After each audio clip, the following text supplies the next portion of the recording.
Boa noite, queridos companheiros, sejam muito bem-vindos a mais um domingo de estudos sobre o suicídio. E nós estamos quase a terminar a segunda fase dos estudos, que se intitulava, a primeira fase foi o conceito de suicídio, digamos o primeiro ponto, o primeiro item de estudo foi o conceito de suicídio. Este estudo começou no dia 12 de março, e nós já estamos em maio, portanto já começou há quase 3 meses, não é? Faz no dia 12, 3 meses. Depois a segunda área do estudo foi razões do suicídio. E aqui dividimos estas razões de suicídio em 9 sub-items, ou 9 items, se quiserem.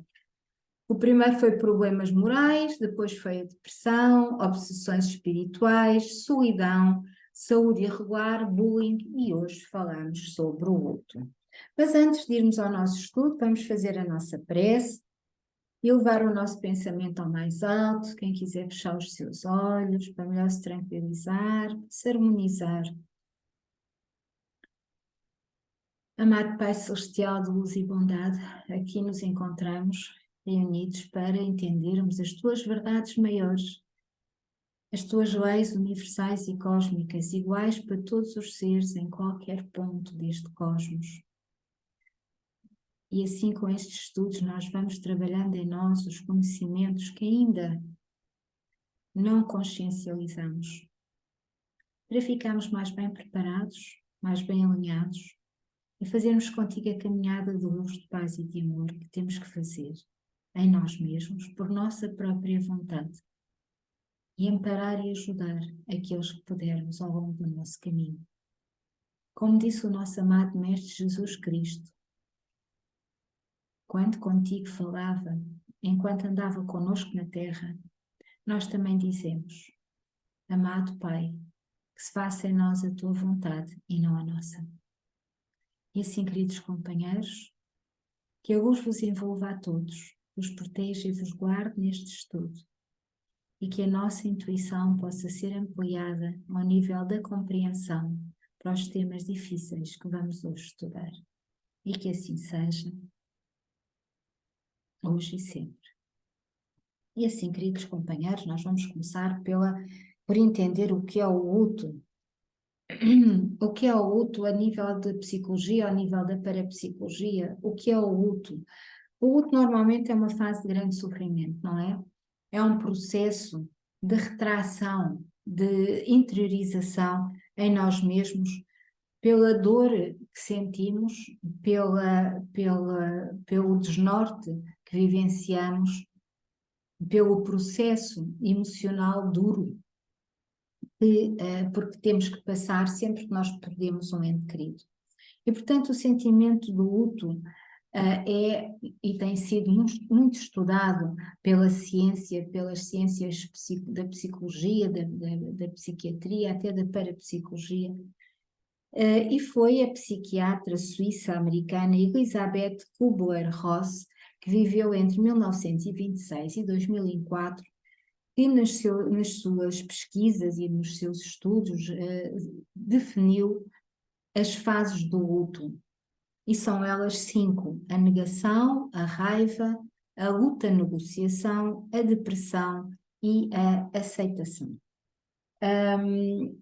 E ela teve mais facilidade em trabalhar, pesquisar e organizar todas estas matérias, porque ela especializou-se em cuidados paliativos e trabalhou durante a grande parte da sua vida com doentes que vivenciaram experiências de quase morte, e por isso conseguiu identificar com alguma facilidade e sistematizar todos esses processos no que ela depois categorizou como fases do luto. A negação é aquela fase que nós sentimos quando temos o choque da notícia. É quando nós, é a primeira emoção que nós sentimos, porque não acreditamos, porque ela é inusitada, repentina, mesmo que sejam processos de doença, é sempre uma notícia repentina. Nós estamos sempre na esperança de não ter essa notícia, embora racionalmente nós saibamos que o processo é esse, e nós sabemos que não temos nada mais certo na vida do que a partida para a nossa pátria espiritual.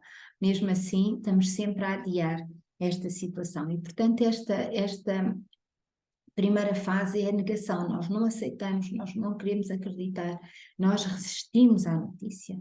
E depois quando começamos a interiorizar, começamos a sentir raiva, começamos a sentir desconforto, começamos a sentir em nós uma luta muito grande, porque não queremos de todo aceitar essa notícia, mas já começamos a interiorizar, porque já começamos a perceber que ela é verídica, que ela existe, e então ficamos revoltados, ficamos com sentimentos negativos muito, muito fortes. Depois, passado um tempo, nós vamos começando a lutar com esses sentimentos, nós vamos começando a aceitar, a negociar em nós mesmos, dentro de nós mesmos, que o processo aconteceu, e é a primeira fase da aceitação, da interiorização e da compreensão. Depois vem a depressão, que é normal, portanto, a depressão vem dos estados alterados de resistência para a aceitação, de apego para desapego, e fica o vazio que aquele ser e aquele ente querido nos deixou, da emoção e do sentimento da não presença dele connosco.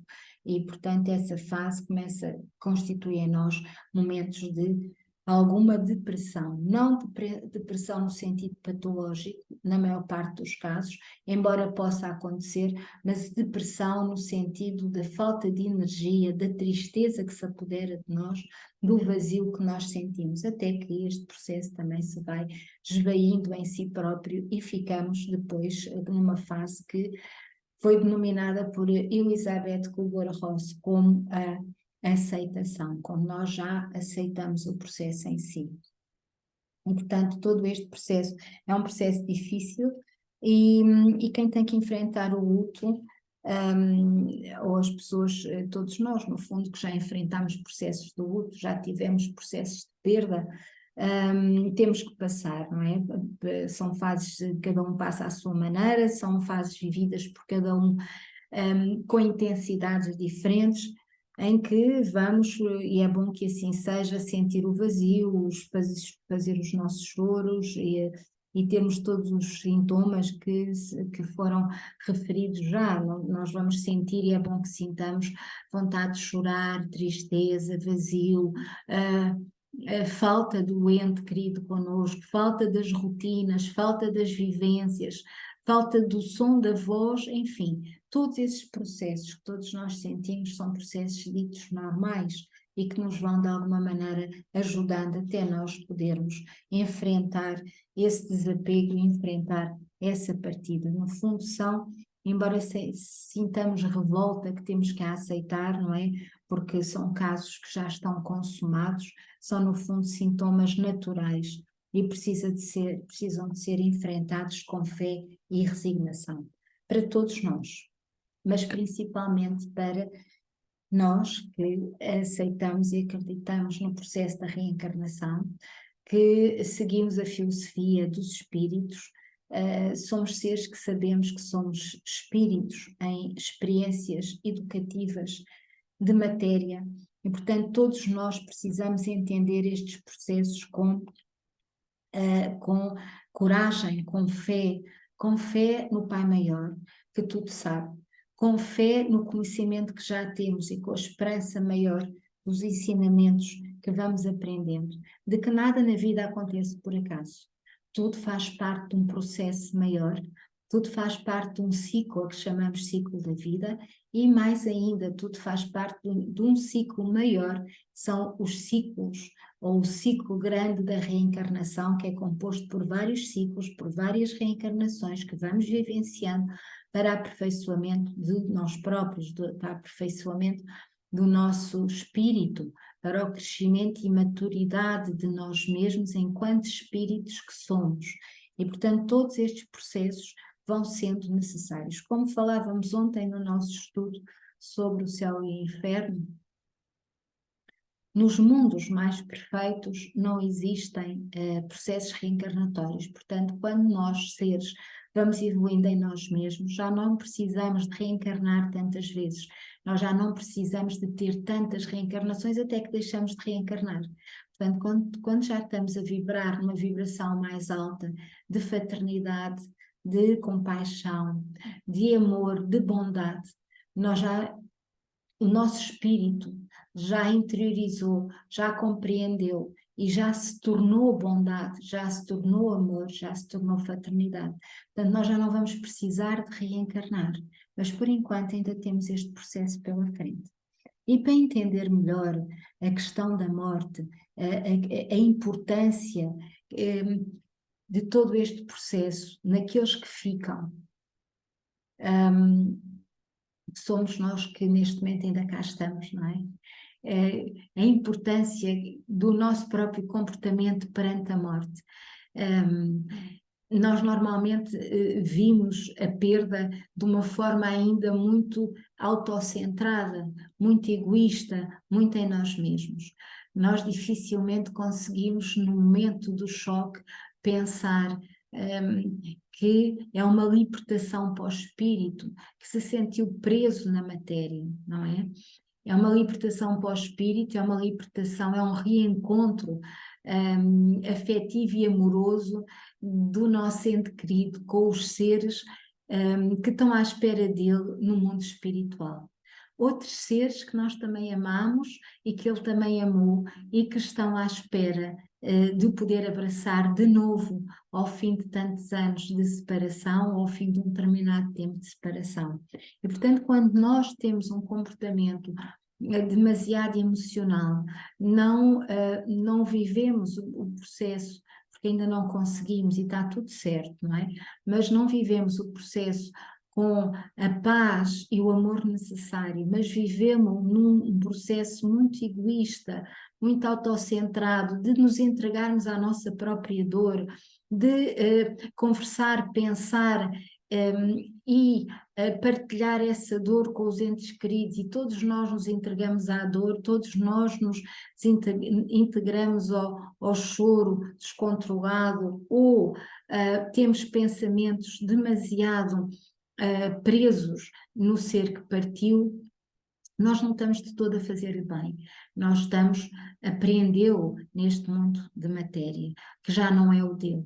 E, portanto, temos que sempre consciencializar, porque assim nós vamos estudando, que quando um de nós parte, o processo não é fácil. Não é fácil por várias razões, não é fácil em termos de matéria. Nós entendamos, nós somos espíritos que temos um envoltório, que é o corpo do espírito, que é o perispírito. Esse perispírito tem a sua ligação ao corpo matéria através do duplo etéreo. E é isso que liga o perispírito ao nosso corpo físico. E, portanto, quando nós perdemos o corpo físico, nós, passado um pouco, vamos perder também o duplo etéreo, que é a ligação material do corpo físico ao perispírito. Mas o perispírito, que é o corpo do espírito, ele parte. Não é? Ele parte, e todos estes processos de separação são dolorosos para o espírito, não é? Em termos do processo de separação em si. Mas depois é muito doloroso para o espírito também, porque o espírito está a deixar os entes queridos, o espírito está a deixar aqueles que ama, o espírito sente a dor da separação, sente a dor da perda também, não é? E mais, o espírito não tem ainda em si, no momento da separação, não, ainda tem os véus do esquecimento, ele ainda não tem em si a capacidade de se lembrar que vai para a sua própria casa, para a sua própria pátria, que é o mundo espiritual. Portanto, o espírito está a entrar num processo duro e difícil. Se nós, enquanto entes queridos, nós, enquanto encarnados, nós vamos entregar-nos à dor desesperada, vamos ter comportamentos ainda infantis, diria eu assim, nós não estamos a ajudar-nos a nós, porque estamos a aumentar estes processos, estas fases que falámos há pouco, de não aceitação, de raiva, de vibrações muito baixas, vamos atrair para nós também energias muito baixas, vamos contaminar-nos uns aos outros com tudo isto, em termos da ação, em termos da manifestação, da dor, em termos até do pensamento. E vamos atrair o nosso ente querido que partiu mais para nós. Portanto, se ele já tem dificuldade em separar-se, ele ainda vai ter maior dificuldade em separar-se. Mas para entendermos um bocadinho mais isto, vamos ao nosso livro O Céu e o Inferno, no capítulo 2, que reflete todo ele sobre o receio da morte, e que nós já estudámos aos sábados. Estamos a estudar o livro do Céu e do Inferno, e que já estudámos o receio da morte no capítulo 2. E vamos ao item 3, que nos diz o seguinte: à medida que o homem compreende melhor a vida futura, e quando falamos em compreende melhor a vida futura, quer dizer à medida que o homem entende todo o processo do seu próprio futuro. E o seu próprio futuro não é só o futuro em termos de matéria. Eu hoje estou aqui, amanhã quero estar no outro lado e faço aquilo, vou para aquele trabalho, vivo aqui, vivo ali. Isso é um futuro imediato. Quando Allan Kardec nos fala, à medida que o homem compreende melhor a vida futura é a vida do espírito. A vida futura é a nossa vida enquanto espírito. E nós, enquanto espírito, nós somos imortais. E à medida que nós vamos compreendendo melhor o que é que quer dizer nós sermos imortais, o que é que quer dizer nós sermos seres que continuam sempre a sua caminhada no progresso de si próprios, no progresso da sua própria evolução, entre mundos e para lá de mundos, que nós ainda não temos capacidade para compreender, o receio da morte diminui. E o receio da morte diminui porquê? Durante muitos séculos a morte foi utilizada como um instrumento de controle das massas.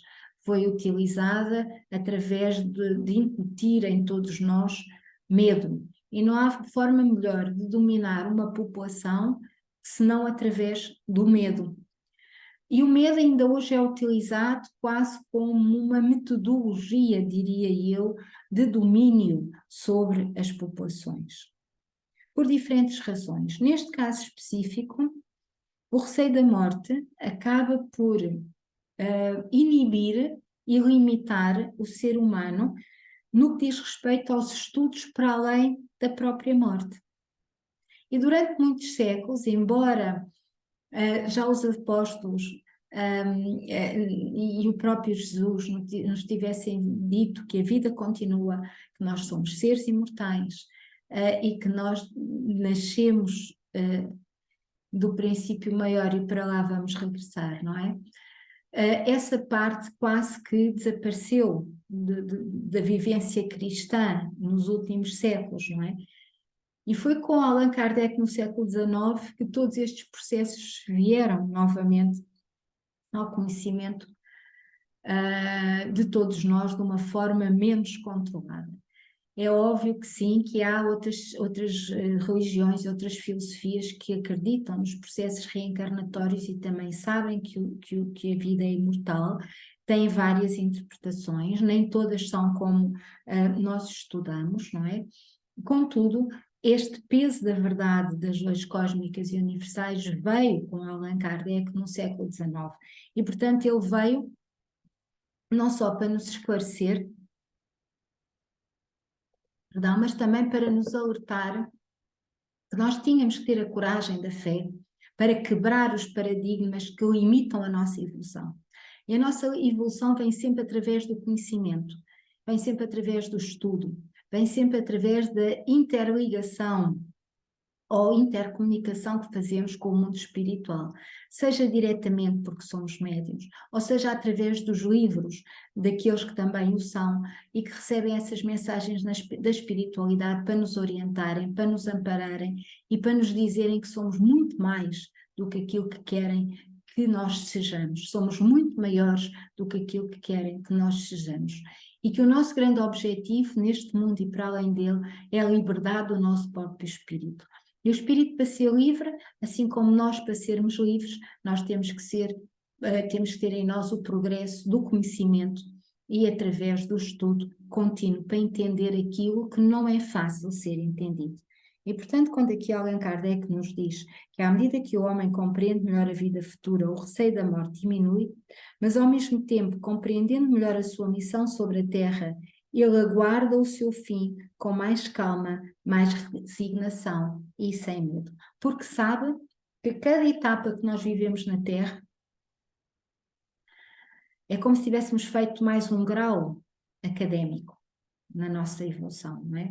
Portanto, nós chegamos ao fim de um período num ciclo de estudos, digamos assim, em que tivemos aulas teóricas e práticas, não é?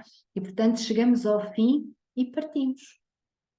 E o partir é sempre uma vontade do espírito, é sempre uma programação que nós já trazemos, que anuímos na maior parte de nós por vontade própria, que concordamos com ela. Portanto, não faz sentido nós que ficamos, não compreendermos essa vontade do espírito também, não é? Nós não temos que saber tudo, nós ainda somos seres muito rebeldes, muito opinosos, não é? Como crianças ainda muito inquirimos tudo, queremos saber tudo, nós não temos capacidade para saber mais do que sabemos.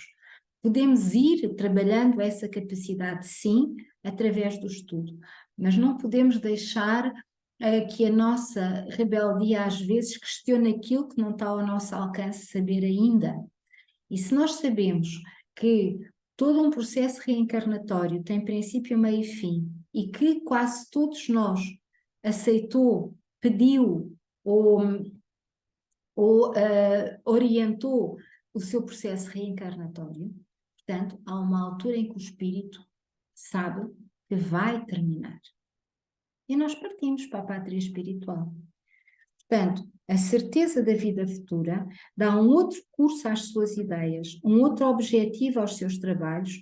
Antes de ter essa certeza, ele trabalha apenas para a vida atual. Com essa certeza, trabalha tendo em vista o futuro sem descuidar-se do presente, porque sabe que o seu futuro depende da direção mais ou menos boa que ele dá ao seu presente. E esta mais ou menos boa tem impacto direto na nossa transição, na nossa passagem de corpo físico, matéria, para o processo espiritual do desencarne e da partida para os mundos que estão à nossa espera, que são os nossos próprios mundos espirituais. Portanto, consoante aquilo que nós formos fazendo durante a nossa vida, nós estamos a trabalhar em nós mesmos, estamos a estudar, estamos a interiorizar, estamos a ampliar a nossa consciência. E quando nós dizemos ampliar a nossa consciência, a consciência pertence ao espírito. Portanto, quando nós estamos a ampliar a nossa consciência, nós estamos a educar o nosso espírito, não é? Nós somos a ferramenta matéria para podermos evoluir o nosso espírito, ou não, consoante as nossas decisões. E, portanto, se nós vamos trabalhando para ampliar a nossa consciência, quer isto ser o quê? Trabalhando para transmutar, modificar as nossas energias negativas em positivas, as nossas emoções negativas em positivas, em fazermos cada vez mais o bem, a amarmos mais, fazermos mais caridade, estudarmos mais, enfim, tudo aquilo que nós sabemos. Nós estamos a trazer para nós esses atributos, não é?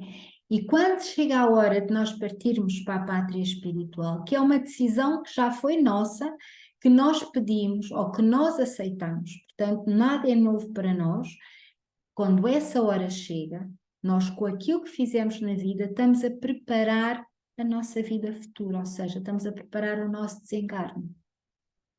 Se nós trabalharmos bem, nós temos à nossa espera os nossos mentores e guias, que nos amparam nesta perturbação temporária entre matéria e que nos vão acompanhar até aos nossos entes queridos que estão do outro lado à nossa espera.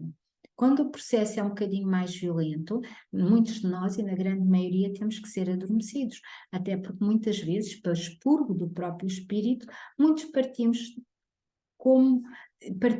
como tendo causa, ou seja, a causa da nossa partida, perdão, são doenças prolongadas, e essas doenças muitas vezes têm que ser tratadas também ao nível do nosso perispírito, não é? Que é o invólucro do nosso espírito, e portanto muitas vezes nós temos que ser adormecidos para ficarmos depois de um período de repouso, para que o perispírito possa ser refeito pelos médicos espirituais, e que nós possamos então acordar-se com menos perturbações. Sempre que nós, entes queridos, que ficamos na Terra, choramos, nos entregamos à dor, acordamos com muita saudade de pertença, muita saudade de apego, muita saudade e tristeza, nós estamos a retardar todo este processo de partida, principalmente no caso dos irmãos nossos que partem por processos de suicídio.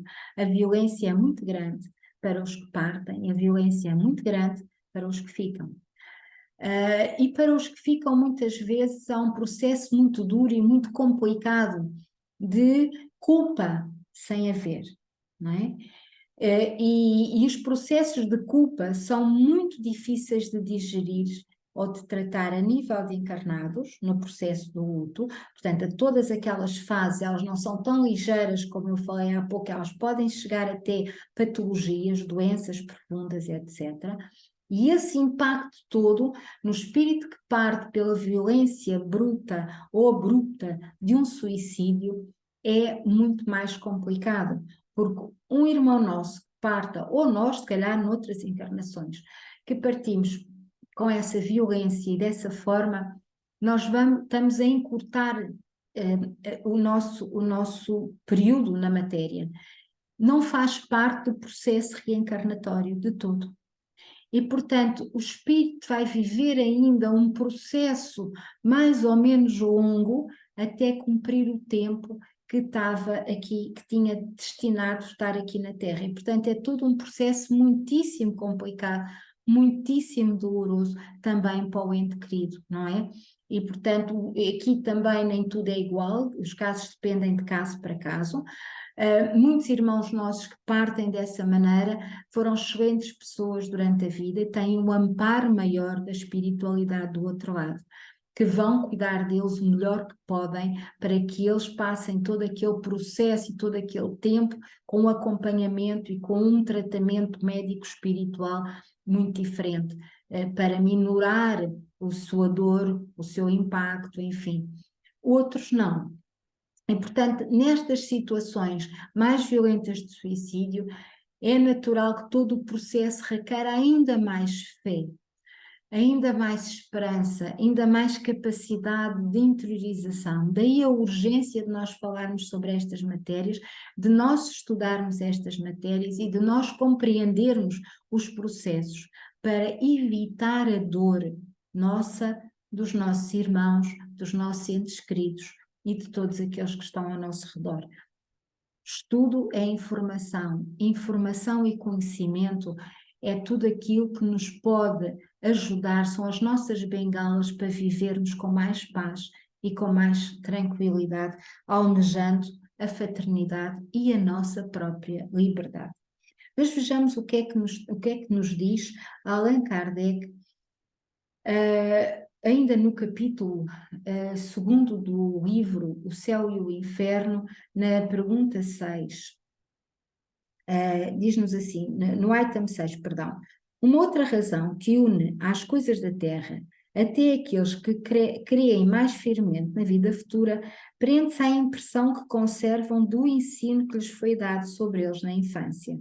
E, portanto, aqui ele fala de todo este paradigma que prende-nos a um conhecimento às vezes mais erróneo das próprias realidades, que é o quadro que a religião traça sobre o assunto. E é preciso admitir, não é muito sedutor nem muito consolador. Nele se vêem, de um lado, as contorções dos condenados que pagam em torturas e chagas sem fim os erros de um momento. Perdão. Perdão. Perdão. Não querem que eu fale. Pronto. Mas isto tem a ver, isto tem a ver realmente com esta questão que nós já vimos aqui. Agora vamos ver no livro dos Espíritos, na 936, que é uma pergunta muito importante, que nos diz o seguinte: Livro dos Espíritos, capítulo 1º, 936, como é que as dores inconsoláveis dos Como é que as dores inconsoláveis dos que sobrevivem afetam os espíritos que partiram? O espírito é sensível à lembrança e às saudades daqueles que amou, porém, uma dor incessante e destemperada o afeta penosamente, porque ele vê nessa dor excessiva uma falta de fé no futuro perdão, e de confiança em Deus, e por conseguinte, um obstáculo ao progresso e talvez ao reencontro com os seus entes queridos que deixou. E, portanto, isto é a confirmação 936 do que nós estávamos aqui a falar, não é? Eu aconselho a que leiam a 936 toda, que ela é grande, porque é muito importante para nós entendermos todos estes processos. Mas vamos ver o que é que Allan Kardec nos diz ainda mais, ainda no Livro dos Espíritos, na 153, em que a pergunta de Allan Kardec à espiritualidade foi: em que sentido se deve entender a vida eterna? E responde a espiritualidade: é a vida do espírito, que é eterna, a do corpo é transitória, passageira. Quando o corpo morre, a alma retorna à vida eterna. E, portanto, esta é a confirmação do que nós estávamos aqui a falar. Mas ainda temos a 289 para entendermos este processo daqueles comentários que nós aqui tivemos a fazer. E a pergunta é: os nossos parentes e os nossos amigos vão algumas vezes ao nosso encontro quando deixamos a Terra? E a resposta da espiritualidade é a seguinte: sim, eles vão ao encontro da alma a quem são afeiçoados, felicitam-na como se regressasse de uma viagem, e ela escapou aos perigos do caminho e auxiliam a livrar-se dos laços corporais no sentido não dos laços matéria, mas dos laços emocionais, dos laços morais que ainda prendem à terra. É uma graça para os bons espíritos quando aqueles que os amam vão ao seu encontro, enquanto aquele que se acha maculado permanece no isolamento ou cercado somente por espíritos que lhe são semelhantes. É uma punição. E isto é o que nós estávamos a falar há pouco. Quando nós fazemos o nosso trabalho como deve ser, nós acabamos por ter do outro lado à nossa espera os nossos entes queridos para nos felicitarem, para nos abraçarem, por nos fortalecerem. Mas se nós não fizermos esse trabalho enquanto aqui estamos, nós vamos sintonizar-nos com espíritos semelhantes do outro lado da matéria. E para falar sobre isto, eu refiro aqui um livro que muitos de nós têm, isto para terminar, que o nosso tempo está a chegar ao fim, que é o livro Voltei. É um livro que foi editado a Chico Xavier pelo que ficou conhecido Irmão Jacó. Irmão Jacó, enquanto esteve entre nós, foi Frederico Fitney, que viveu entre 1866 e 1947. Era um espírita culto, fez muitas obras de bem, era um ser iluminado em termos intelectuais, ele pertenceu à Academia Brasileira de Letras, mas algumas coisas ele não fez tão bem como todos nós. E, portanto, daí o alerta, não é? Porque isto não é fácil neste plano, como todos sabemos. Ele deixou no seu livro a seguinte mensagem contra estas matérias, diz assim: quantas vezes julguei que morrer constituísse uma libertação, que a alma, ao se envencilhar dos laços carnais, voaria em plena atmosfera, utilizando as faculdades voativas. Entretanto, se é fácil alijar o veículo físico, ou seja, deixar o veículo físico, é muito difícil abandonar a velha morada do mundo. Posso hoje dizer que os elos morais são muito mais fortes que os liames da carne. E se o homem não se preparou convenientemente para a renúncia aos hábitos antigos e às comunidades dos sentidos corporais, não vai, com facilidade, conseguir voar. Quem já leu o livro sabe o processo do irmão Jacó, e, portanto, fica aqui um alerta para todos nós. Queridos companheiros, o estudo hoje não foi fácil, mas temos a agradecer a toda a espiritualidade que esteve connosco. Tenho a agradecer a todos vós. Este estudo tem como objetivo fortalecer-nos, estruturar a nossa fé, dar-nos esperança, mas sem ilusões, consciencializar-nos de que nós somos imortais, que não há que ter medo da morte, mas há que sim trabalhar muito no bem, na caridade e na paz, nossa e dos nossos irmãos ao nosso redor, sejam eles animais, vegetais ou minerais, ou principalmente humanos, porque não é fácil, mas é isso que vai subscrever o nosso passaporte para um mundo mais leve do outro lado. Eu despeço-me de todos até amanhã para o nosso Evangelho no Lar, às 9 horas de Portugal, 17 horas de Brasília, e agora desejo a todos que o bem, a luz e a paz do nosso amado Pai Celestial nos envolvam a todos, nos fortaleçam, nos deem a alegria do momento presente, que é o nosso grande escudo para as energias menos boas, e que Jesus Cristo possa estar no coração de todos vós, hoje e sempre, e que assim seja.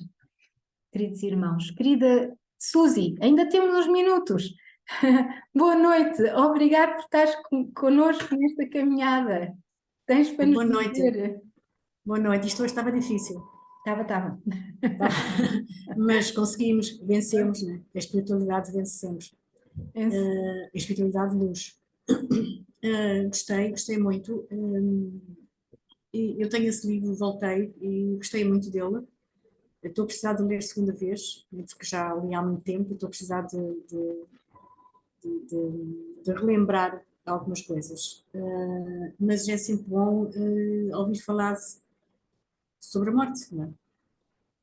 Morte, que não é morte, né? A morte é a porta de entrada para a vida, como diz Divaldo Franco, e que acho que se adapta muito bem, que realmente está muito bem elucidado.